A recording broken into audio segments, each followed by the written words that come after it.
today is sowing and reaping. Do you know about sowing and reaping? A little bit. A little bit about sowing and reaping. Galatians. That's what we're doing on Wednesday night. Galatians 6, 7, and 8. Now I'm doing that from memory, so I don't know what the Christ off. Let's go there and look at that real quick, and then we're going to go back to 2 Samuel, the 13th chapter. All right? Galatians 6, 7, and 8. Does anyone have that? Brett, do you have a Bible now? I've had one. Galatians 6, 7, and 8. I bet somebody's over there. Rebecca, I know you're there. Could you read 6, 7, and 8 for me? Do not be deceived, God is not mocked, for whatever a man sows, that he also will reap. For he who sows to his flesh will of the flesh reap corruption, but he who sows to the Spirit will of the Spirit reap everlasting life. That's absolute fact. Galatians 6, 7, and 8. Now go back. Verse 7. 6 and 7. 6 and 7. Okay. Now go back to 2 Samuel 12.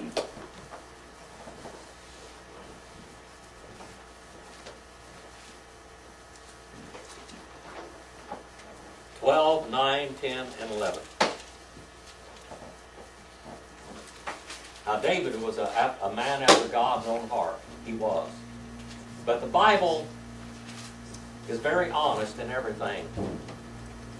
If I was God, I wouldn't even have put this in the Bible, I don't think. I think it would have probably, I wouldn't have put it in there, because if I wanted David to be a superhero, I would want him to be a superhero. But God is so honest about everything, the Word of God. And it's so beautiful, especially from the original language. The original language you just run out and capture it. All right? 2 Samuel 12, 9, 10, and 11. Brother Rex, are you over there? Where we at? 2 Samuel 12, 9, 10, and 11. I got it if you want. Oh, you got it, Brett? Brett? Well, just spit it out. You got it, Rick? Why have you despised the word of the Lord by doing evil in his sight? You have struck down Uriah the Hittite with the sword, have taken his wife to be your wife, and have killed him with the sword of the sons of Ammon.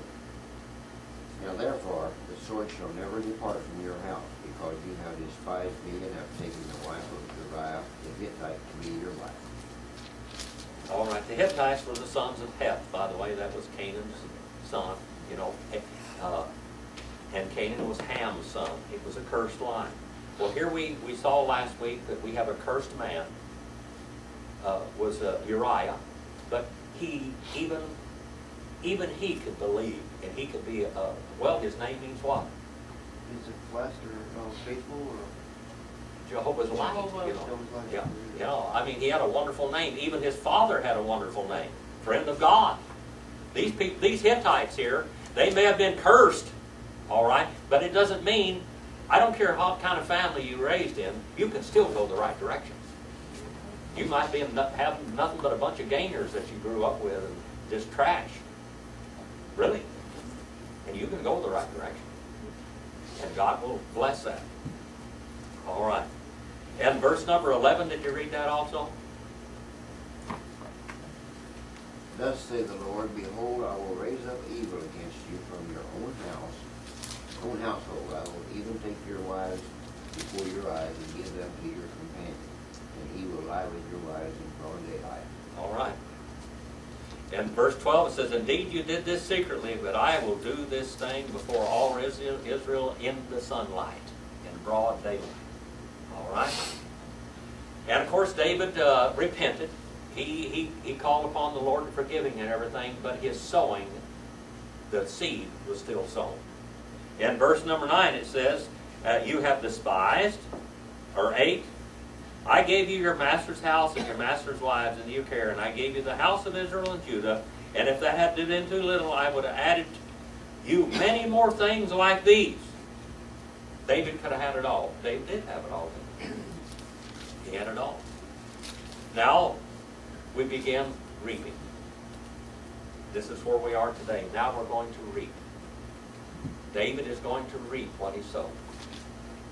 And it's not good for him, and it's not good for his children. People go out and they sow their wild oats when they're young. You've heard of that. How many times have you heard that? But you know what? That would be okay. Get all, now, and this is what people say, get all your wildness out when you're young, so you're old, you can just, lay back and just, you've done it all, so now it's okay. But it doesn't work that way. It doesn't work that way. When you sow the wild oats come up. When you sow, if you go out in your yard and sow wheat seeds, you sow foxtails in your front lawn, they're going to come up, and by the way, they're going to keep on coming up. They're going to seed themselves. Now, when you sow to the flesh, like Galatians 6 and 7 says, when you sow to the flesh, be not deceived. God is not mocked. Whatsoever man sows, that same thing shall come up. That's what he's going to reap. That's what's going to happen. Now let's look at the sorry story. The sad, sad story. The sad story. What son did David love more than any? Was it Solomon? No. It was the other one that had a baby with the girl that Uriah. What son did David love and sleep in the bed with him? He had that child in his bed, and he always slept with that boy. Solomon? Huh? That's the one that died? No. Absalom? Absalom. I said that. Absalom. Absalom. That was the one he loved so much. Absalom was the one that he loved so much. And what does Absalom mean? Absalom. Abba. Abba. Father something. Father. Abba. Shalom. Father is peace. Our Father is the source of peace. So Solomon's peace or what? Absalom means Father is peace. Or I am the peace from my Father, or I give peace to my Father. It should mean like father, like son, because Absalom was much. Well, this is the one he loved so much. Yeah. He loved Absalom so much. Now let's find what happens with Absalom. Absalom is a chip off the old block, except so much worse than his father. So much worse than his father. His father, David, loved God. Didn't he? David loved God. He did. I mean, he loved God. He went the wrong way sometimes, but he loved God. Sometimes he wanted to do things his own way. And he was a little greedy when it came to women. We know that. Let's read now. Brother John, are you over there? I'm not sure where we Okay, are. 13 and verse number 1. 2 Samuel 13 and 1. 2 Samuel? 2 Samuel 13 I was there and 1. too. All right. I know it wouldn't take you long to get there. After this, All okay. right. 2 Samuel 13:1. After this, Absalom the son of David had a lovely sister whose name was Tamar, and Amnon the son of David loved her. All Amnon, right, now hold on right there. We got to look at this just a little bit. Just hold your place there. All right, so we have Absalom. Peace from the father, or peace of the father. Okay? The son of David had a beautiful sister whose name was Tamar. Is there another Tamar in the Bible, in the Old Testament? Did we run around any Yeah, other there was Tamar? All right. That's Tamar weird, I is the think. mother of...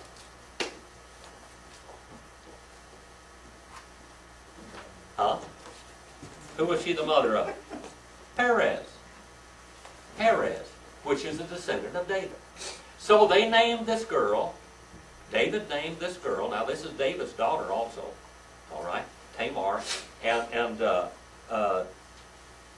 her name means palm. Palm. You know what a palm tree is? Palm tree, shade. Shade, and you rest in shade. You rest in the shade of the palm tree. Okay, that's what Tamar means. All right, now Amnon. Amnon. What does Amnon mean? Well behaved. Well behaved. A child that has been trained correctly, and he's well behaved. That's what Amnon means. Well behaved child. Okay. would they name these kids immediately when they were born or later on? Well, sometimes they would name them later. Sometimes they even change their name. We Okay. find out several people in the Bible had 3 or 4 different names. Okay. You know, 3 or 4 different. Moses' his father-in-law had 5 names. Was it 5 names that he had? 5 different names. So anyway, we have Amnon here, which means well-behaved, upright, nice child. Okay? So we've got Absalom, peace from the father. We got Tamar, one to rest in the shade of the tree, rest. Okay, and now we have Amnon, the well-behaved son of David, loved her. All right? He lusted after her, actually, is what he did. This is a sad story. Dr. John, would you keep on reading there now? Amnon was so distressed over his sister Tamar that he became sick, for she was a virgin, and it was improper for Amnon to do anything to her. All right. Now, are you over there, Joanne? Could you read that in that Living Bible there in verse number 2? David's son Absalom had a beautiful sister named Tamar, and Amnon, her half-brother, fell desperately in love with her.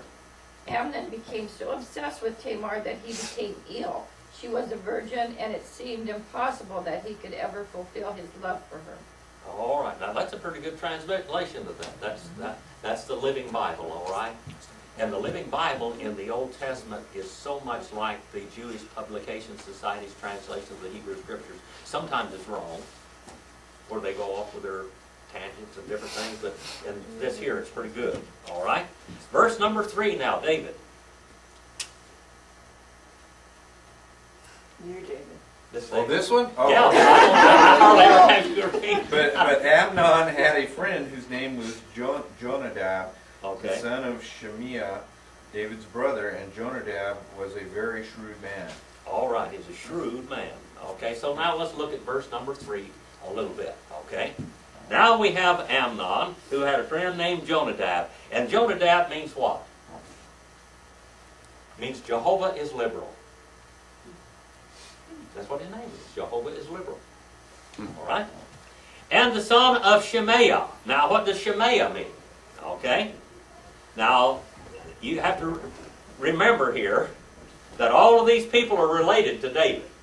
Okay? All of them are related to David. His aunts, his cousins, his nephews and nieces and all that, all right? Now, Amnon had a friend whose name was Jehovah is liberal, and the son of Shemaiah. The word Shemaiah there means, it comes from the name Shem. What does Shem mean? Name? Name. Thank you, brother. Great. I've got a coming scholar sitting right there. There you go. Shem is name or fame or monument. All right? So his name is a fame, name, or monument, or rumor, or fame. Okay? David's brother. David's brother now. Okay? The son of David's brother. So this is David's what? Nephew. All right? And Jonadab was a very ruthless and shrewd man. Cunning, crafty. You know who else was crafty in the Bible in the Old Testament? Saul. Back in the first few chapters of the book of Genesis. Oh. It must have been Cain then. Let's go back a little further. Come on now. Satan. Nahash. Yeah, actually. Who was that? The snake. The snake was crafty. Oh, the serpent. All right. And he was a very shrewd man. All right, shrewd. And verse number 4 now. Are you over there, Sunshine? Yeah. All right. He asked Amnon, why do you, the king's son, look so haggard morning after morning? Won't you tell me? Amnon said to him, I'm in love with Tamar, my brother Absalom's sister. All right, now this is his half-sister, all right? Now he's in love with his half-sister. Now, by the way, these people did marry half-sisters and stuff like that. Who was Sarah? Sarah in the Old Testament, you know, Abraham's She wife? was a half-sister. She was a half-sister of Abraham. So he married his half-sister. All right, and that's what happened here a lot of times back in these days.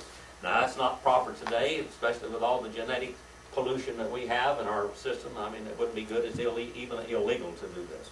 Okay? Number 5 now. Except for Arkansas. Well, yeah, Oildale.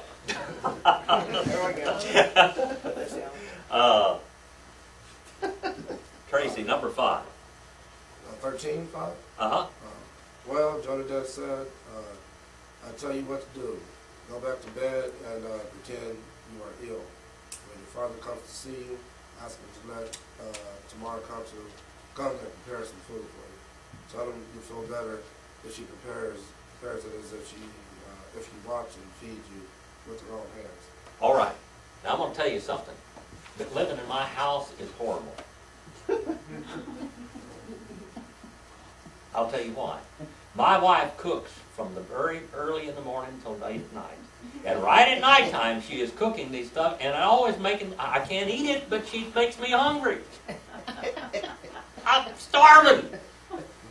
She's going there cooking all this, those turnovers you had today. Now I got to smell all of that cooking. I won't get to eat one bite of it.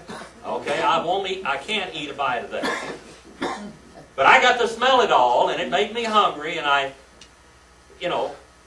what the deal is here. Now, when somebody cooks food in your presence, what does the smell of the food makes your stomach think it's going to get something to eat. So you get hungry, don't you? So that's exactly what he's doing here now. He said he's got a legitimate request, except it's a shady request. He's a rat. This is the well-behaved child, remember now. All right, this is the upright child. Okay? Let her prepare food in my sight so I can smell it cooking, and the smell of the cooking food will make me hungry. Well, that's what happens. I go through it every day, except She may just be torturing you, Jim. You think that it's a feminine thing? I think so. She's probably doing it on purpose. She's over laughing now. All right. Look at her giggling over here. She's doing this on purpose. When I had that chemotherapy, she'd want me to go out to eat with her. Well, I couldn't eat anything in the restaurant. The doctor said, do not eat anything in a restaurant. It's got too much salt in it. We know that they do. If I ate the salt, I would have a stroke from the chemotherapy. So I couldn't do that. So I would go out there, and I would go there and watch her eat. Amen. And then I would be starving. My body would go into low blood sugar. Because I thought, smelling the food, I thought I was going to get to eat. My brain, my body, my stomach says, ha-ha, kick the adrenaline in, and use up the food, and here I am falling over. Okay? Well, that didn't work very well. Well, that's what's going on here. This is a very, if you want somebody to start eating, you go cook in their bedroom. You go in there and cook right next to them, and the fumes and the food will make them hungry. That's what's going on here, okay? That's the truth. This is a fact, okay? Verse number 6. Now, you want to read? No. Okay. David. This David. Yes, sir. All right, David. Number 6. Amnon lay down and pretended to be ill, and when the king came to see him, Amnon said to the king, please let Tamar, my sister, come and make a couple of cakes for me in my sight, that I may eat from her hand. Well, so now we know why this happened. Why in the world people would read this and say, why did he do this? This doesn't make any sense, but yes, it does. If he was sick and didn't feel good, when he smelled the food cooking, he would want to eat, so that's that. So this is not some weird, off-the-wall request, okay? All right, number 7 now. Number 7. Let's see who we're going to have for this one here. Linda? I have no glasses Oh, today. okay, that's all right. Rex? Then David sent to the house for Tamar, saying, go now to your brother Ammon's house and prepare food for him. Now, she's an obedient girl. Now, what does Tamar mean? Palm, which means shade or rest or comforter. That's what her name means. Okay. Now, evidently she's a sweet girl, and she always helps people. So, here we go. She's going to go take care of her brother, her half-brother, Amnon, all right? And now, Brother Brett. Oh, okay. Brother Brett, number 8. Number 8. Okay, here, let's see here. Okay, so Tamar went to the house of her brother, Amnon, who was lying down. She took some dough, kneaded it, made the bread in the side, and baked it. All right, how many of you like to smell bread rising? Yeah. Oh, isn't that good? Yeah, that just makes you hungry all by itself. Yeah, that's right there. Go by a bakery, and you go by a bakery, and you're wanting to go in the bakery. Okay, that's what it is. Now, that's exactly what's going on here. All right. Number 9, Brother Brett. Okay. Then she took the pan and served him the bread, but she refused to eat. But he refused to eat. Send everyone out here, Amnon said. So everyone left him. Now get everybody out of the house. Now this is a plot right now. Then Ammon said to Tamar, bring the food here into my bedroom. All right. Now the bedroom there is the inner room away from everything. That's in the middle of the house. Back in there, there's no walls to the outside or anything else. This is the inner room, you know, so they can't hear any screaming, nothing else. He's got a plan here, okay? All right. Okay, so I eat from it's my bedroom, so I may eat from your hand. And then Tamar took this bread and she had prepared and brought it into her brother Amnon in his bedroom. But when she took it to him to eat, he grappled her and said, come to bed with me, my sister. No, Oh. my Okay, no, that's all. That's not. This is a bad story, isn't it? He's like trying to seduce her, maybe. Well, he is going to rape her. There's no seduction here. Now this girl has been a comfort to all kinds of people. She has a name which means comforter, shade, calm, all of this, and she's a good woman. Now he's supposed to be a good boy because his name is what? Upright child. Well-behaved child. And these are David's kids. Both of these are David's children. Okay? Now, she is a very good girl. I'm telling you. She's a good woman. All right? Now, let's see what she says to him. All right? Verse number 12. Brother, Joanne. I was reading ahead, sorry. Okay, 12. No, my brother, she cried, don't be foolish. Don't do this to me. You know what a serious crime it is to do such a thing in Israel. All right, this is a disgraceful thing in Israel. All right? Go ahead. Where could I go in my shame and you would be called one of the greatest fools in Israel? Please just speak to the king about it and he will let you marry me. All right, now that's very simple, isn't it? She said, if you talk to our father, the king. Now they could refer to him as Amalek, the king, okay? But this is their father. It's his father and her father. And she said, if you just talk to David, he's going to let you have me. Now, is she fighting him? No. No. What is she saying? I'll marry you. Well, isn't that nice? Yes. So I'll marry you, but let's do this right. Okay? So she is still upright. She is being comforting. She is accommodating. She said, all right, I'll marry you. But let's do it right. Okay? Let's at least do it in the open. You know? You have to realize there wasn't any marriage license or anything back then. All they did was talk to the mother and father because we have the same father. How is he going to give dowry for the other? I mean, this is a real simple deal. Yes. I imagine when she was telling him all this, nobody heard her. I mean, No, nobody's there. nobody's there. Nobody's there. She's. I mean, he's taking the problem. I mean, he's already. This is a setup. He sent them out. Yeah. He had everybody out. Number 14 now, Rebecca. However, he would not heed her voice, and being stronger than she, he forced her and lay with her. All right, so he basically raped his sister. All right. Now, he didn't have to do this. He could have had her. They could have been married. They could have been in love. They had a long love life. But here we have what David was a little bit back over there, with Bathsheba. What does Bathsheba mean? Do you remember what Bathsheba meant? When he took Bathsheba from Uriah, the Hittite, basically he stole her, and then he made himself look good because he took her and married his widow. All right. What does Bathsheba mean? Remember, you remember what her name meant? Bethel? Daughter of an oath. Remember, I mean, these people, this family that they came from were close friends of David. And David did a rotten thing. Not only did he kill Uriah the Hittite, but he killed the elite guard of Israel with him. He killed all of them. The elite guard was right up there, went to the wall of these Canaanites, and he sacrificed the whole bunch of them. All of them died with him. The elite guard went out there with Uriah. Not only did Uriah die, but the best men that had been David's bodyguards, his best friends and closest companions, died so he could have Bathsheba. You have to remember now.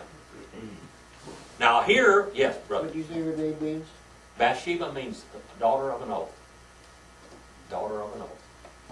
Every one of them. Uriah, Jehovah is life. Her father's name is God is my friend. All of this. These people were good people. They may have come out from a rotten race of people, but they didn't have to go that way, and they didn't go that way. But now, here we come in, and they trust the king of Israel, and the guy is out there better, more moral than David is, and David has him and the elite guard killed so he can have this. And then verse 15 is the weirdest thing in the world. Weird. Joanne. 15. Then suddenly Amnon's love turned to hate, and he hated her even more than he had loved her. Get out of here, he snarled at her. No, no, Tamar cried. To reject me now is a greater wrong than what you have already done to me. Oh boy. Now this is, you know, David's character was flawless when it comes to loving God. And he made a few mistakes in life. That one that he killed the elite guard and Uriah, and had literally just abused his family relationship with that family terribly. Then he married her to make himself look good, and all the time he had. And this thing with Bathsheba, how long had Bathsheba been with him? It wasn't a one-night stand, was it? How long had she been with him? 3 days. Huh? At least a month. She lived with him at least a month. And she went home, and he was still fooling around with her, because after that month, the next month, she got pregnant. And then he sent for her husband and tried to get him to go be with her, and he wouldn't do it because he was a moral man. 16. Brother Bill, number 17. I know, I'm still in shock over all this. 17. Then he called his servants who attended him and said, Here, put this woman away from me, and bolt the door behind her. What a rat! Boy, did David's chickens come home to roost. You ever heard of that old story? The chickens, the sins come home to haunt you. The chickens come home to roost. Man. Now she had a long sleeve garment. Now this is what the virgins wore. She had a long sleeve. It showed that she was a virgin. She wore certain jewelry. She wore her clothes in a certain way, and she had a long sleeve garment that said that she was a virgin. All right. She had a long sleeve garment, for in this manner the virgin daughters of the king dressed themselves in robes. Then his attendant took her out and locked the door behind her. Now this girl's heart's broke. She is no longer a virgin. She can't be married right. And the boy that violated her, her brother, whom she loved and tried to comfort, he didn't want to see her anymore. He hates her now. Vehemently hates her with an active hatred. Brother 19, Brother Bill. Oh, then Tamar put ashes on her head and tore her robe of many colors that was on her, and laid her hands on her head and went away, crying bitterly. All right, she was crying bitterly as she wept. What she said, I'm no longer a virgin. I am no longer worthy of any man. I can never be married now. I said, this woman's in mourning, because I'm going to tell you what, when girls, when they got old, their children had to take care of them. That's why they wanted to have kids so bad. You know, back in those days, for a woman to have a child, first place, you were risking your life. Did you know that? Mm-hmm. Even when I was young, if a girl got pregnant, they may not make it through the pregnancy.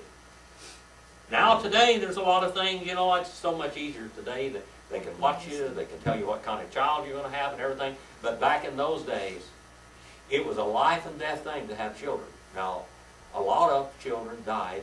A lot of women died in childbirth. One of Jacob's wives died in childbirth. The one he loved so much. Rachel died in childbirth. He even had to have C-section, would have died probably. What? So any of them that had to have a C-section would probably have died. Yep, that's right. Now, she'd had one other child, you know, but then she had Benjamin. When Benjamin was born, she died. All right, she went away crying aloud as she went. Verse number 20. Sad story. Then Absalom, her brother, said to her, has Amnon, your brother, been with you? But now keep silent, my sister. He is your brother. Do not take this matter to heart. So Tamar remained and was desolate. Look at that word, desolate. She was desolate in her brother Absalom's house. Yes. It could be depressed. Well, she was done. She was cursed. Oh. This girl's cursed. So she She became can't like marry. She was like a recluse. She just Well, stayed she there. had to be. If you married a woman back in those days, she should have been stoned according to the laws of Israel. If a girl came to marriage and was not a virgin, they stoned her. Did you know that? If the man, part of the law, this is in Moses' law, okay? If you married a woman and you gave a dowry, you know, a price for her or whatever, and you took her home, and on your married night, when you became married to her, if she was not a virgin, the marriage was off. You could throw her back to her father and say, take her. She's no good. You know. Now look at what happened to poor David. David. This is a terrible story, isn't it? But this is the law of sowing and reaping.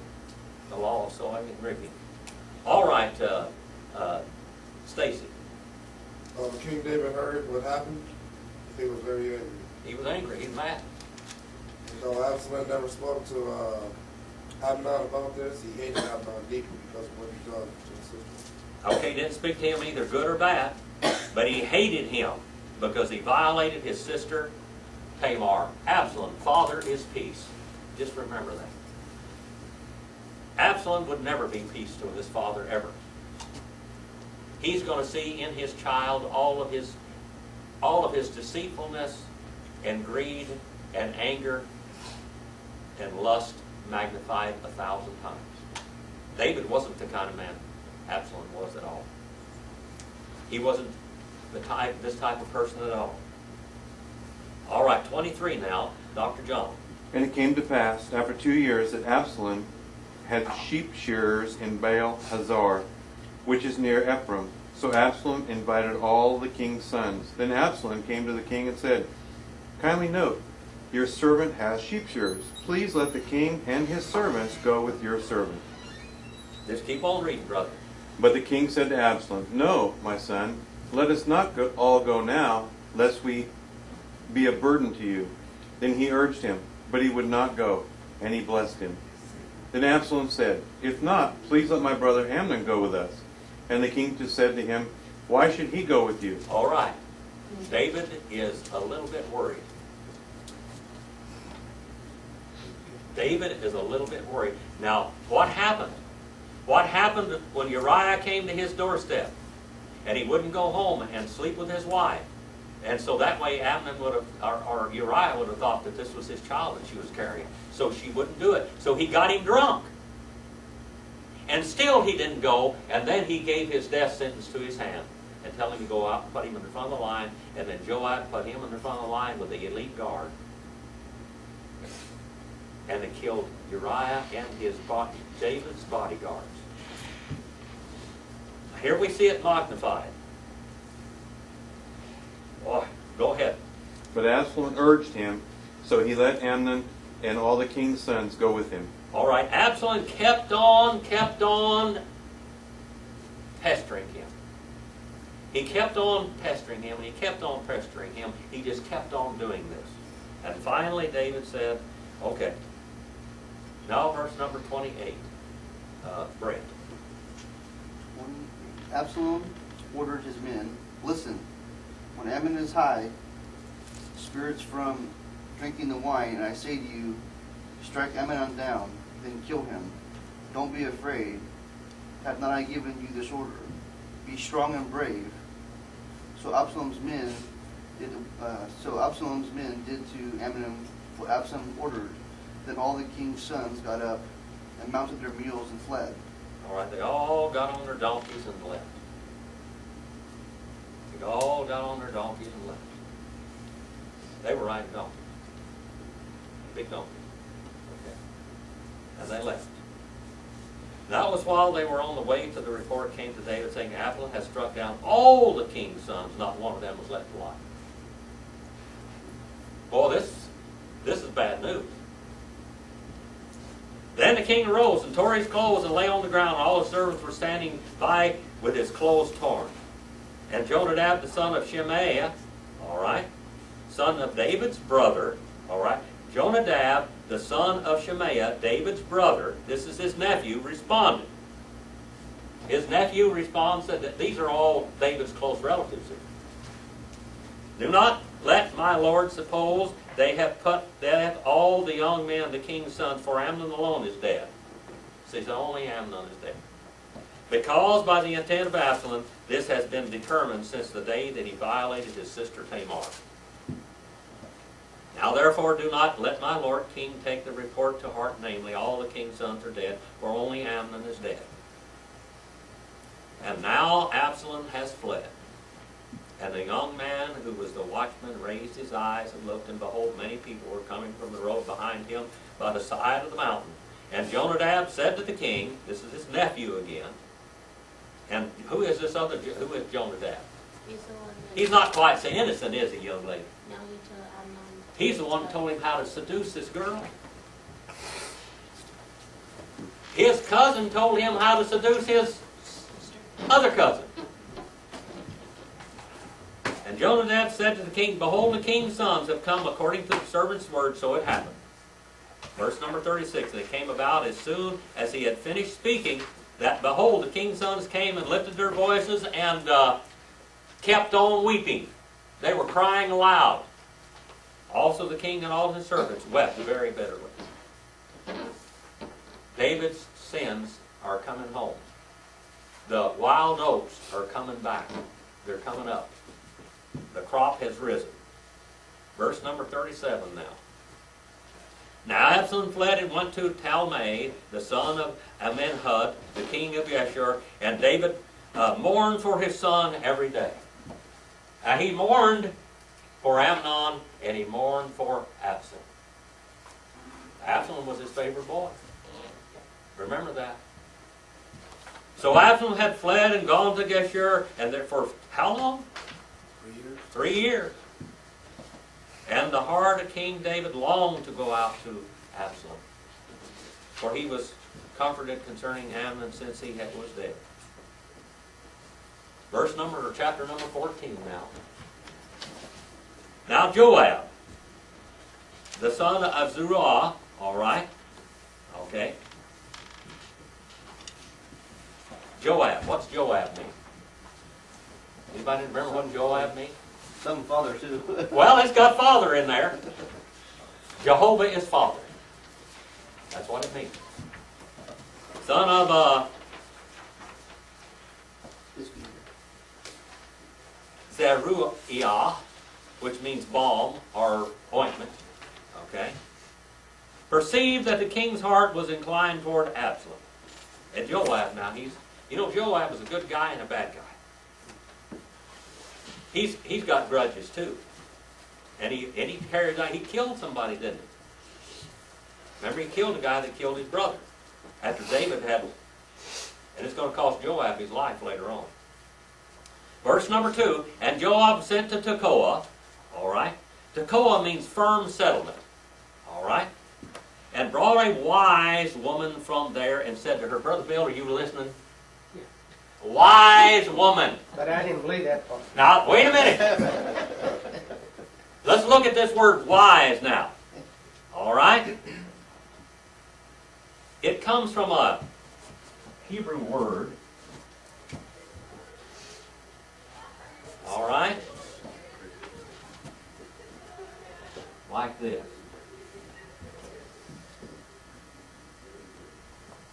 That's the word right there. That's the Hebrew word. Shakam. Shakam. It means crafty. Yeah, that I can believe.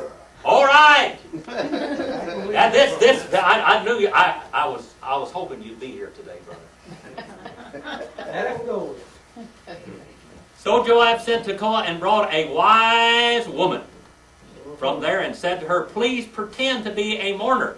Now you know what she was? This wise woman. That word means crafty. It means deceitful. It means she's cunning, and it means she's an actress. An actress.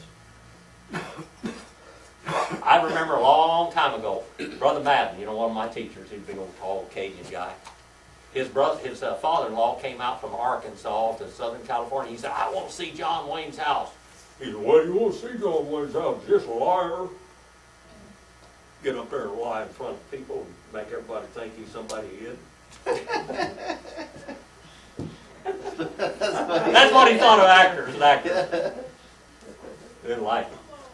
He didn't like them because they were up there lying to the public, you know, making them think, this is a woman, this is a professional actress. This woman is a professional actress. She's crafty. Why, you know, they say that actors are really smart because they got to remember all their lines and everything. They're really good. Someone else made up. Oh, yeah. Pretending to be somebody else all the time. All right? Please pretend to be a mourner. Well, that's what she was. She would pretend. You know, they're professional mourners. Did you know that? When people died, they'd hire a professional mourner that would go out there and bawl and squall and cry and weep and go on down there. That's what they do. These are professionals. Even children played the game of being a professional actress, mourner. Okay. We don't see this today, but when you go back, have you learned a lot of things from this today, from what you call the customs of the day? All right.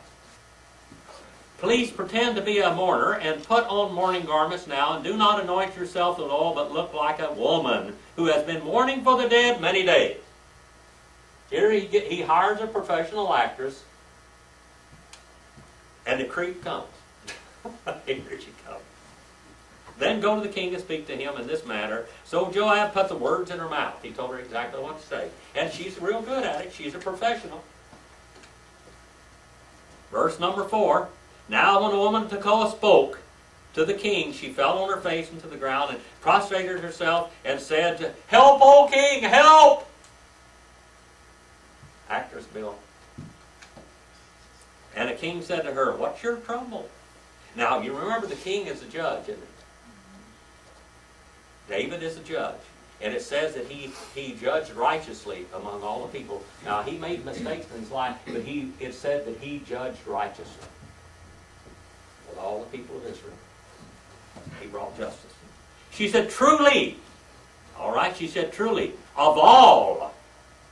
That's the word, of all. Truly, most affirmatively, like amen. I like that. Amen, of all. Truly, I am a widow. She's lying. Bill, she's lying. I can believe that. Huh? I can believe that. All right. For my husband is I dead, believe that. and your maidservant has 2 sons, but the 2 of them struggled together in the field, and there was no one to separate them, so one struck the other and killed him. Now behold, the whole family has riven up against your maidservant, and they say, "Hand over the one who struck his brother, that we may put him to death for the life of his brother, whom he killed, and destroy the heir also." Now she needs a son, remember, to take care of her. This old gal, in real life, if she had 2 sons, and the only way that there was no Social Security, there was a little bit of welfare in the state of Israel. They had a welfare system, but you had to have somebody to go out there and get the grain, like Ruth did, remember, in the field. "Thus they will extinguish my coal which is left, so as to leave my husband neither name nor remnant on the face of the earth." And the king said to the woman, "Go to your house, and I will give orders concerning you." And the woman of Tekoa said to the king, "O my lord the king, the iniquity is on me and my father's house, but the king and his throne are guiltless." This girl is really doing what Joab said. She's an actress. She's trying to make the king feel like he's great. You're guiltless. So the king said, "Whoever speaks to you, bring him to me, and I will not touch you anymore." Then she said, please let the king remember the Lord, your God, so that the avenger of blood may not continue to destroy, lest they destroy my son. And he said, as the Lord lives, not one hair of your son shall fall to the ground. Then the woman said, please let your maidservant speak a word to the Lord, Adonai, my king. And he said, speak. And the woman said, here is the plan. Here is the deceit. She's been doing a real good job of acting, hasn't she? And the woman said, why then have you planned such a thing against the people of God? For in speaking thus, the word of the king is one who is guilty, in that the king does not bring back his banished son. The banished boy. For we shall surely die, and all like water spilled on the ground, which cannot be gathered up again. Yet God does not take away life, but plans ways so that the banished one may not be cast out from him. Now the reason that I've come to speak this word to my lord the king is because the people have made me afraid, so that your maidservant said, let me now speak to the king, and perhaps the king will perform the request of his maidservant. This was all a story, king. Now let Absalom come home. All right? Or the king will hear and deliver his maidservant from the hand of the man who will destroy both me and my son from the inheritance of God. And she goes out. Verse number 18, and the king answered and said to the woman, please do not hide anything from me that I am about to ask you. Let my lord the king please speak. And the king said, is the hand of Joab with you in all of this? He knew the rascal. That's his nephew. Like perfect timing, you know? Huh? It was like perfect timing. Yeah. It went out right exactly almost about your time. I'm trying to get on down here. All right. The hand of Joab was with you, and the woman answered and said, as your soul lives, my lord the king, no one can turn to the right or the left hand anything that the Lord king has spoken. Indeed, it is your servant Joab who commanded me, and it was he who put all these words in my mouth and your maidservant. In order to change the appearance of things, your servant Joab has done this. But my Lord is wise, like the wisdom of the angel of God, to all that is in the earth. And the king said to Joab, behold, now I will surely do this thing. Go therefore and bring back the young man Absalom. Now he goes back. And look at verse number 25, and we'll be finished. All right? Now in all Israel there was no one like the handsome as Absalom, so highly praised from the sole of his foot to the crown of his head. There was no defect in him. I'm going to tell you something. There's an old saying, pretty is as pretty does.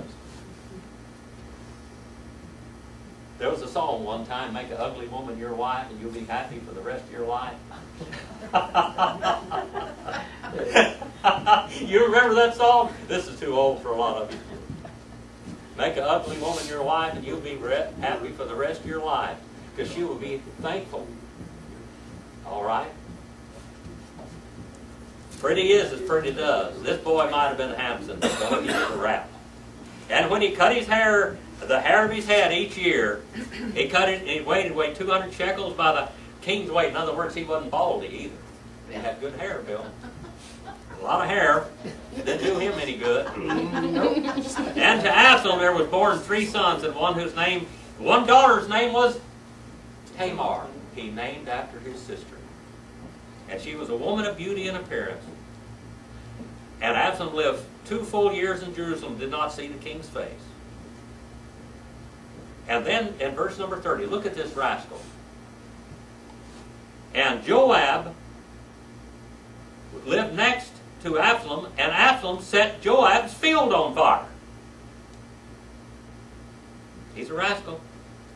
And his barley was there, so he goes and set, and Absalom's servant set the field on fire, and Joab arose and came to Absalom at his house and says to him, why have you had your servants set my field on fire? And Absalom answered Joab, behold, I sent for you, saying, come here, and I may send you to the king, and say, why have I come from Gershar? Is it better for me to still be there? Now therefore let me see the king's face, and if there is any iniquity, then let him put me to death. So Joab came to the king and told him, and he called for Absalom. And thus came the king and prostrated himself on his face to the Thus came to the king and prostrated himself on his face next to the ground. And the king embraced and kissed and kissed and kissed his son. He held on to him. And he kissed and he cried. That's what it says in Hebrew. This was what a joyful reunion. The king grabbed Absalom and he held him and he kissed him over and over and over again and embraced him. I'm glad you're here, son. All right. Well, we're going to start on chapter 15 next week. Well, David forgave his son. Now let's see what happens. Peace of the Father. Peace of the Father. Remember what Absalom means. Peace of the Father. Brother David, thank you for your attention today. Go out and do something eternal this week. Brother Bill. Okay, on our announcement.